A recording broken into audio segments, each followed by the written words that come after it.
Returning home, physically and mentally scarred from their wartime experiences, a new battle awaited the brave men and women who served: the transition from trenches to civilian life. Some were positively enthusiastic about the prospect of building a new life, while others were anxious and uncertain about their futures. These feelings began to manifest into acts of antisocial or even subversive behaviour: picking fights, excessive drinking, loitering aimlessly, even clashing with police. Originally welcomed as heroes, public opinion began to sour, and that was bad for the recruiting process. Added to this, the soldiers were becoming angry as they struggled to find work, and the support mechanisms that were meant to be helping them were failing or running out of funds. Keenly aware of the growing crisis, former Minister for Defence, Senator Edward Millen, introduced the Australian Soldiers Repatriation Bill into Parliament. This initiative led to the establishment of the Repatriation Commission, tasked with unifying and coordinating the provision of war pensions, healthcare, education and training, employment and housing, soldier settlement, remembrance and commemoration. The government saw the repatriation process as an opportunity to establish many nation-building initiatives. One of the largest commitments was the Soldier Settlement Scheme, first legislated by South Australia in 1915. The scheme emerged as a beacon of hope, offering a chance for these courageous men and women to carve out a new future on the land they fought to defend. Clarendon welcomed many soldier settlers. One of these was Lance Corporal Edgar Scrimgeour. The army said, "Here is a soldier settlers block, would you like to take it?" And they didn't know what they were letting themselves in for. On the 17th of July 1919, Uncle with his parents and my grandmother and my father, who was 5 years old, left Goodwood to come to Clarendon to take up a soldiers settlers block, section 518.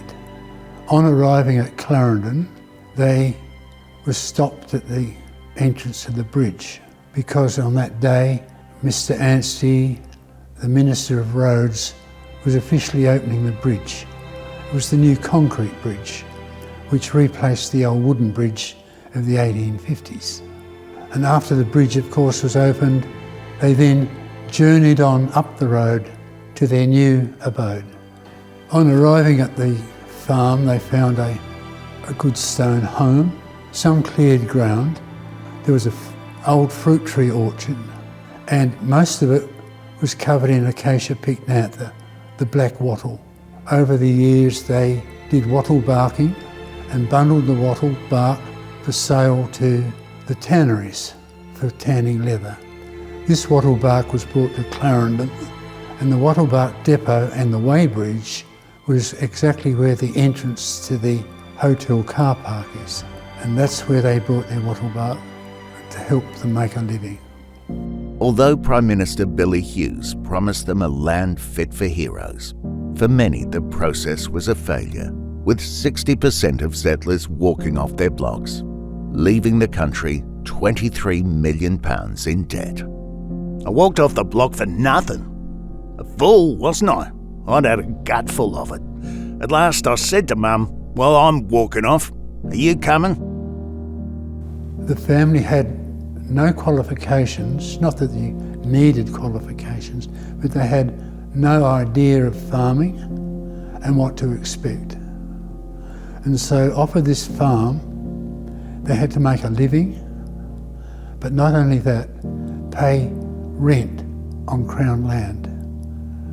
Over the years, they found it extremely difficult, and they were quite destitute, I think. 3 generations lived in the one home, so it must have been very cramped. I think tolerance must have been a great thing. On the farm, the whole family had to work together. Great-grandfather and grandmother, they worked very hard on the property, and to see them in latter years, it was quite deplorable really to see the condition that they looked and lived in. Dad took the property over and planted a new orchard and ran a small dairy. He paid off a lot of Uncle's debts to the Crown lease. By the end of World War II, many lessons had been learned from the failures of the first soldier-settler scheme. Veterans were now offered better training, more capital with more favourable conditions, and better land selection. Most settlers were of a similar age and background. Strong community bonds developed, and new towns were established, including Pandana on Kangaroo Island, Pathway in the southeast, and Loxton in the Riverland. Many of these eventually formed the bedrock of the highly productive agribusinesses that remain today. While much focus was placed on the soldier settlement schemes of the bush, it was essential to accommodate veterans living in the cities and suburbs. DVA, it helped me with my home loan when we lived in Morford Vale, and we had 3 3/4% interest, I think, where my brother-in-law was buying a house at 17% interest, and I had a very, very reasonable home loan of $30 a month. It was ridiculous, but we managed to get our first home through that. Not all homecomings were as welcoming as those of the First and Second World Wars. Many Vietnam veterans returned to a hostile and politically charged public. We all had thrown at us. I was accused of being a baby killer. I was accused of not going to a real war. We probably didn't have the same amount of stuff given to us like the Vietnam veterans went through. They had it really tough. On our Welcome Home parade in Darwin, we did have protesters, but it wasn't that bad. It was really just waving placards and everything else, but we kind of just ignored it and continued on. Many soldiers came back to Australia with new ambitions, their aspirations altered by travel and their wartime experiences. Looking for a fresh start, they sought new skills and new forms of employment. Vocational training initiatives were fundamental in helping soldiers reintegrate into civilian life. But like so many other schemes, some veterans' vocational prospects did not match the hype of the glossy repatriation pamphlets. For all of us that have left the military, I mean, I'm talking about 55 years ago when I was let go. Go away, forget about it, go back to your job. Yeah, that was pretty much, yep, you've done your time, you've signed all the paperwork, you've done your bit, you're good to go. And then it was all right, now what do I do after that? Which I wasn't really prepared for. So that's a difficulty a lot of veterans have now, is putting their army service onto paper in a way that everyone understands. There's organisations that have come up from that, all volunteer ones like, Story Right and stuff like that have been built by veterans to help other veterans learn how to put their story and what they've done in life onto paper to sell themselves. The Returned and Services League of Australia, commonly known as the RSL, emerged from a growing need to support returning soldiers after World War I. Its primary aim was to provide assistance and camaraderie to veterans who had served in the war. My great uncle Edgar was a member of the Clarendon RSL.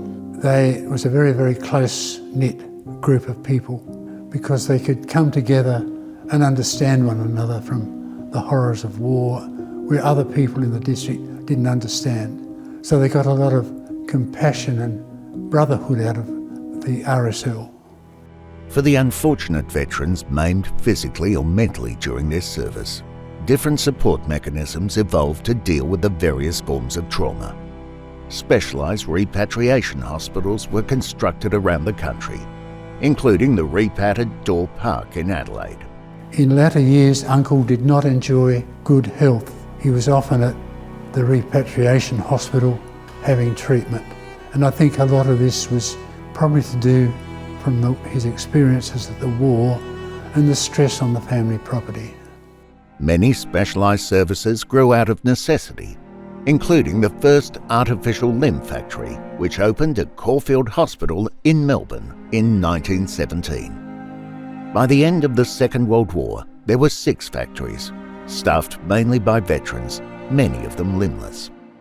Despite these interventions and innovations, many continue to struggle. Veterans have devised their own ways in which they can heal their own. The programs weren't there, but they are coming into place now, and the look of how do we look after veterans, because it is different to the era of the Vietnam veterans. They were forgotten, so they've been our biggest help, like for the contemporary veterans, of we went through shit, we're going to help you build it, but there's still been that lag in getting processes in place, but they're starting to get there. There's more than several, there's probably a dozen camps around Australia for veterans. And what it is, it's a wellness centre, a getaway from pressure centre, have a week off in Camp Andrew Russell and veg out. And it's for the suicides. Only the other day, there was another veteran suicide. Like, it's ridiculous. When you look at the statistics, it's shocking. I know a lot of veterans that really struggle with going through the DVA process now, because the way they write up things like PTSD and everything else, they've written the criteria, so it ticks all the boxes. So it's the people of DVA are doing their job, but there's probably not quite enough flexibility. The logistical difficulties and expense, together with the macabre prospect of death ships carrying thousands of coffins repatriating the deceased, was deemed both impractical and unwise. Instead, Australians were interred where they fell. Grand memorials and shrines were erected all over the country. These elegantly inscribed monuments provided a solemn and comforting sanctuary for a grieving public to mourn the loss of their loved ones, who lay at rest thousands of miles away. This remained the policy until the Vietnam War, when relatives and next of kin of the deceased demanded the right to bury their own in Australia. One of the most enduring and hallowed roles of the Repatriation Commission, now the Department of Veterans Affairs, is that of commemoration and remembrance.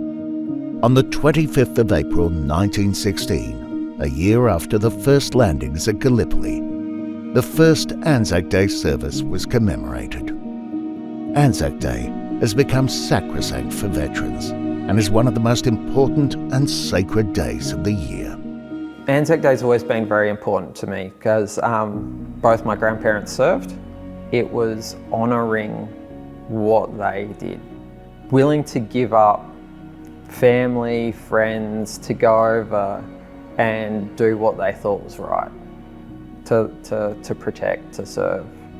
Now, it is a day for me to honour all the service people that cannot march, the ones that didn't make it home. It's a day to remember and reflect of their lives and their sacrifice in a way. Veterans get around and have a few beers, but it's the day we can kind of let our hair down and be emotional, because veterans don't like being emotional. So some people might go, oh, you know, all veterans are drunkards and everything else. No, this is a day that they feel like they can actually go, oh, and really let go, and then they'll put it and lock it away for 12 months until the next time. Probably not the best things we do, but it's a coping mechanism, and, you know, until you've actually served and put your feet where a soldier's walked, you don't know. No matter what service you do, you sign a document that you're saying you're willing to give your life for the country that you live in. So that's a pretty hard choice for anyone to make. Took me 15 years to go to Anzac Day. What do I need to go to Anzac Day? I won't know anybody. Well, I did. I went into town on my first time, and I thought, oh, that guy looked familiar. And yeah, of course he was. I knew him at Puckaponia. Anyway, we find ourselves on North Terrace, and everyone marches in their groups, and they see their old mates again. And you go and have a beer with them. You can talk about whatever you like. You can talk about nothing if you want. Or you can just go, geez, we haven't seen each other for 12 months. We've got to get together.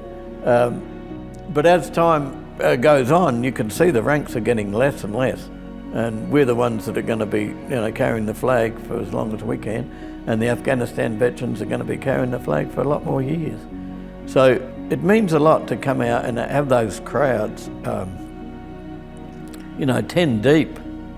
It's something to see. My family's been to many marches, and I appreciate that very much. Repatriation is more than just a bureaucratic venture. It represents the solemn duty to care we have as a nation for those who have served, recognising their valour and sacrifice. Although some initiatives were plagued with issues, many schemes became nation-building projects that shaped our country's landscape, identity and prosperity.